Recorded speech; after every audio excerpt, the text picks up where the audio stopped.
اسکنر ریلیک بهترین اسکن برای اسکنگیری و نقطه زنی.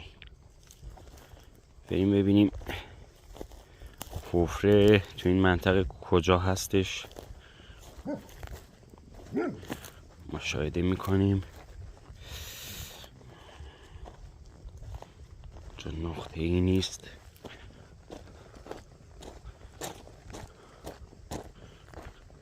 ببینیم نقطه ای برای اسکن وجود داره که سنس رو به ما نشون بده. میام روی این چاه ببینیم عددا تا چقدر. نگاه کن عدد رفت بالا. واقعا اگه اسکن لازم دارید حتما و هر سیستمی با ما همراه باشید و مشاوره از ما بگیرید. بدرود.